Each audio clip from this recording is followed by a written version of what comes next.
boy, Soichiro Honda, was now competing with some of the biggest car brands in the world, while also owning the largest motorbike manufacturer.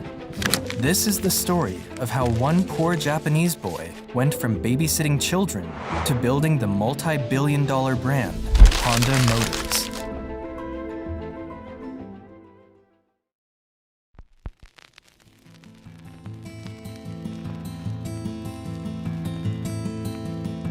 The story begins in 1906 in a small, poverty-ridden village called Tenryu, Shizuoka, at the foot of Mount Fuji. It was there that Gihei Honda and his wife welcomed their first son, Soichiro Honda. Soichiro's father was a local blacksmith from the village who also fixed bicycles on the side, while his mother was an accomplished weaver. Raised in difficult economic situations, Soichiro lost 5 of his siblings growing up due to health issues. When Soichiro was 8 years old, he was going about his normal routine in the neighborhood when he heard a strange rumble that grabbed his attention. He followed the sound until he came across a big piece of strange machinery rolling along on 4 wheels. This machine was a Ford Model T, and Soichiro was left captivated by what he had just witnessed. It was the first car I saw. What a thrill! I could not understand how it could move under its own power.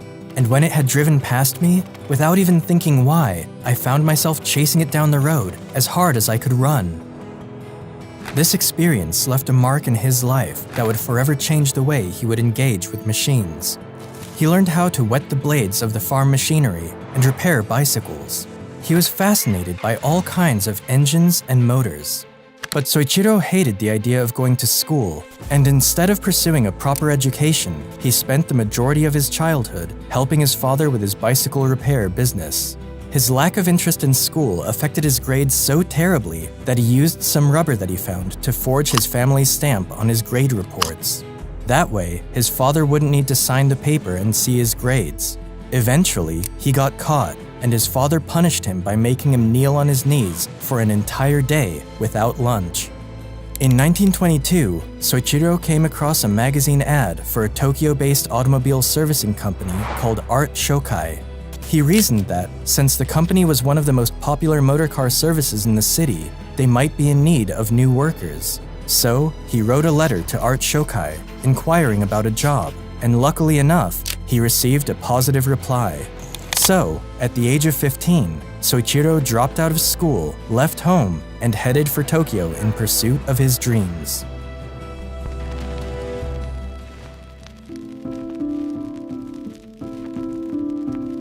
When Soichiro got to Tokyo, he was overwhelmed to see how fast and different city life was compared to the village he had come from. When Soichiro arrived, the shop's owner, Yuzo Sakakibara, had a job already prepared for him. He was to babysit the owner's child. Soichiro was disappointed to find that over the next few months, he wasn't making any money, and the only work tasks he was assigned was to carry a baby wrapped around on his back. The only thing that made him stay was the shame of returning home a failure and facing his parents. As time went by, the owner couldn't keep up with the high demand of his automobile business, so he finally pulled Soichiro in to help him out. Even though Soichiro started out doing menial tasks, he gradually climbed his way up until he became a trusted mechanic at the company. His talent and dedication eventually caught the attention of the owner, who decided to take little Soichiro under his wing and teach him not only mechanical repairs, but the business side of the company as well. Although Sakakibara's repair work included both automobiles and bicycles, cars were not as popular then as they are today. Not only were automobiles a luxury that only people of the upper class could afford, but most of the automobiles around at the time were foreign-made. Through his work, Soichiro quickly became familiar with a wide range of automobiles, including Lincolns, Mercedes, Daimlers, and even various motorcycles that were brought into the workshop. Soichiro poured everything he had into expanding his knowledge and understanding of his craft. It was through this company that Soichiro was also introduced to the world of motorsports. Around this time, motorsports were quickly gaining popularity around Europe, America, and even Japan. And in 1923, Sakakibara himself began to build racing cars with the help of his workers, including Soichiro. Their first model was the Art Daimler, built using a second-hand Daimler engine, and their second model was the Curtiss. The Curtiss was made using another second-hand engine from an American Curtiss biplane, placed on the chassis of another American car, the Mitchell. This car would go on to race in the 5th Japanese Motor Car Championship in 1924, taking a stunning first position, with Sakakibara's brother as driver and Soichiro as the accompanying engineer. It was a special experience for the 17-year-old boy, and from then on, motorsports became his religion.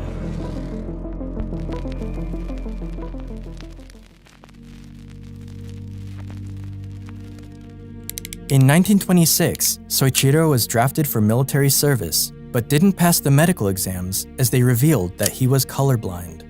Thus, he was excused from the army and was able to keep working at Art Shokai. By 1928, Yuzo Sakakibara wanted to expand his business and decided to open a branch of Art Shokai in Hamamatsu. He believed there was no better man to leave in charge than his young apprentice, and at the age of 21, Soichiro was called upon to run the new branch.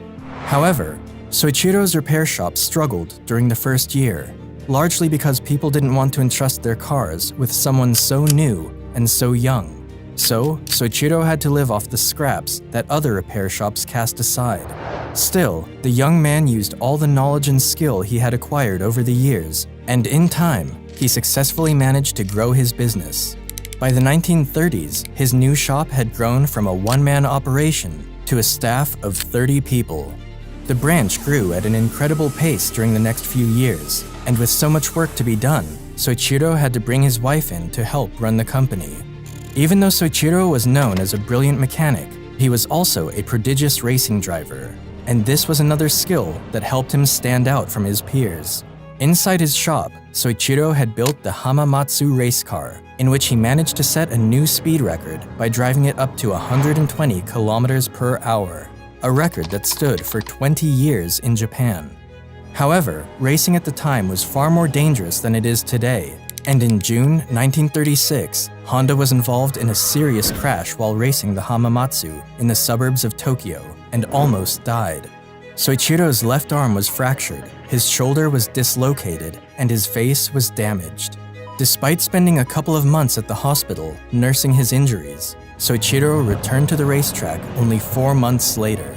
His family, however, was unhappy with his return to racing, and after several arguments with his wife and father, Soichiro never raced again. By 1936, Honda became tired and weary of his repair work. He wanted to do more and was planning to move on to manufacturing car parts. He proposed turning the Art Shokai Hamamatsu branch into a separate company for this purpose, but the shareholders of the company disagreed with him.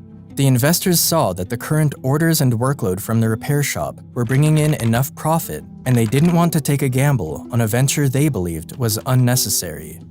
So, Soichiro decided to open his own company to manufacture piston rings, and founded the Tokai Seiki Heavy Industry, and made one of his close friends, Shichiro Kato, the president of his company.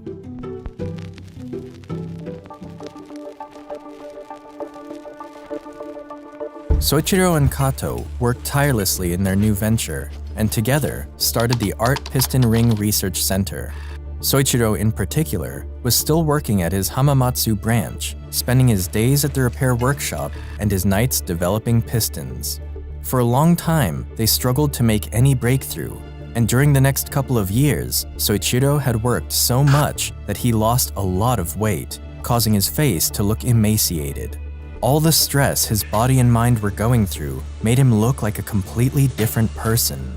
And after a series of failures, Soichiro decided to enroll as a part-time student at the Hamamatsu Industrial Institute to improve his knowledge of metallurgy. It wasn't until 1939 when Soichiro would finally create a successful working piston. Confident in his design, he quit his job at Art Shokai, handing the branch off to some of his trainees, and proceeded to work full-time at his new company. Honda began producing pistons day in and day out, but his creations were still flawed and nowhere near the quality they needed to be. Toyota contacted Soichiro to make pistons for the company, and out of the 50 he submitted, only 3 passed Toyota's standard. It was a big setback for Soichiro, but he didn't give up. He spent the next few years traveling around Japan, visiting steelmaking companies and universities to improve his knowledge of manufacturing piston rings. After gaining confidence in his knowledge and experience, Soichiro gave it another try. The result was incredible. Not only did his new pistons pass quality control, but orders also began to come in from all over the country, so much so that the company went on to employ around 2,000 people just to catch up with the orders. Things were starting to look great for Soichiro and his company, until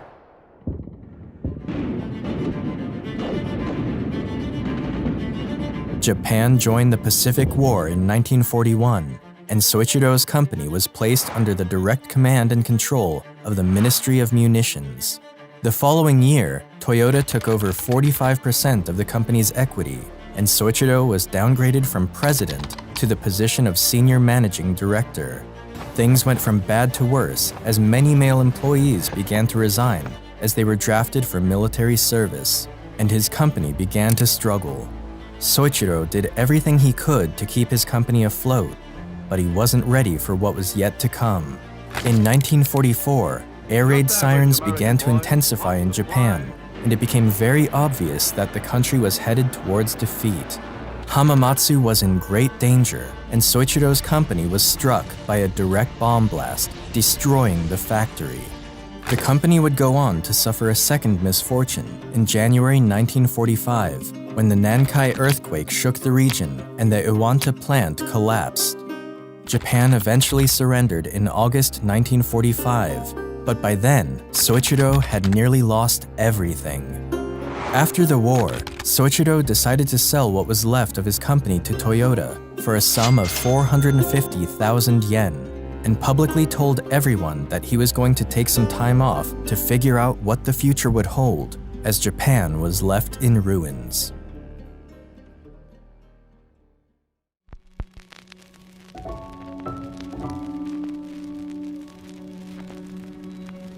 A year after the war, the country experienced an economic meltdown that threatened the lives of its citizens. There was a shortage of food, clothing, and shelter, and resources were rationed. As a result, Soichiro couldn't even find enough gas to drive his car to the market and buy food for his family. One day, Soichiro came across a generator engine that belonged to the Japanese Imperial Army, which was used during the war to power up a wireless radio. He was fascinated with the engine, and after figuring out how it worked, a bright idea came to him. What would happen if he attached this engine to a bicycle? By no means was this a new invention. The practice of clipping a motor onto a bike was common in Europe, and a few of these had even made their way to Japan. But Soichiro knew the country was in desperate need of cheap transportation, and so, in 1946, Soichiro used his old warehouse to establish the Honda Technical Research Institute for the sole purpose of figuring out a way to make motorbikes. There, he and a staff of 12 men followed through with his idea and successfully managed to put together a motorbike using some engines he found along with other spare parts. These new bicycles instantly became a hit, and orders began to come in from different parts of the country. Soon enough, Soichiro was running out of used engines, so he decided to design and develop one of his own. In 1947, he finished the Type A engine, and for the very first time, the Honda name was emblazoned on a machine.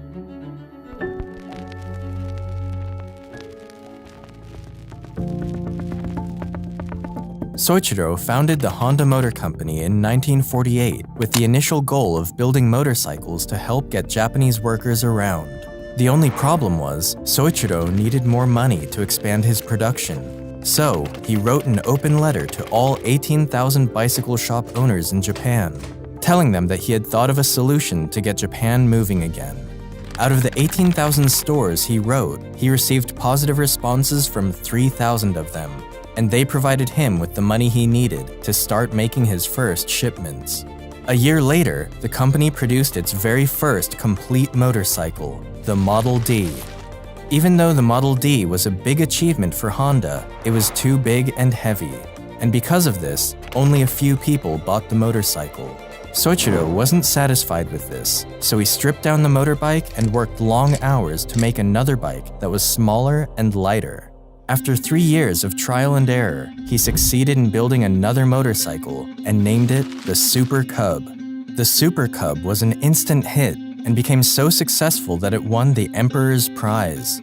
Honda also joined efforts with investor Takeo Fujisawa, who provided the capital he needed as well as financial and marketing strategies. This partnership became the foundation upon which the Honda Motor Company was built on. The Super Cub reached the United States in 1958 with a sticker price of just $295, which was a quarter of the price of what other American motorcycles cost. And thanks to the company's marketing and engineering skills, it soon outsold both Triumph and Harley-Davidson in their respective home markets. But by then, Soichiro had also expanded his motorcycle brand into the racing world. Racing at the time was more than a sport. It was the biggest platform for these manufacturing companies to showcase their cars and motorbikes to the rest of the world. So he traveled all over the world to see the races, studying and examining all the motorcycles of his competitors. In fact, throughout his career on the track, whenever a benchmark was set by one of his competitors, Honda would take this information home and strive to surpass it. It was this attitude that took Honda motorcycles from an awful and disappointing finish at their first international race in 1954 to the manufacturer's team prize at the 1959 Isle of Man TT, the biggest motorcycle race in the world. 2 years later, Honda would win again at the Isle of Man TT, and his success on the racetrack put the Honda name on the map. By the 1960s, Honda had become the biggest motorcycle company in the world. After the release of the Honda Dream in 1949, they had produced a total of 10 million motorcycles by 1968. However, becoming the biggest motorcycle company wasn't enough for Soichiro. There was another big dream he'd been chasing since he was 8 years old, and it was none other than entering the car-making industry.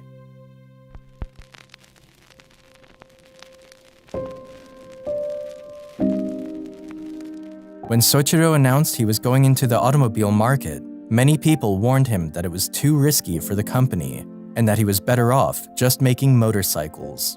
Around this time, Japan had Nissan, Toyota, and a few other companies who were competing in the tough world of the automobile market. And Japanese officials tried to convince Soichiro that the country didn't need another car manufacturer, but Soichiro didn't listen to their arguments.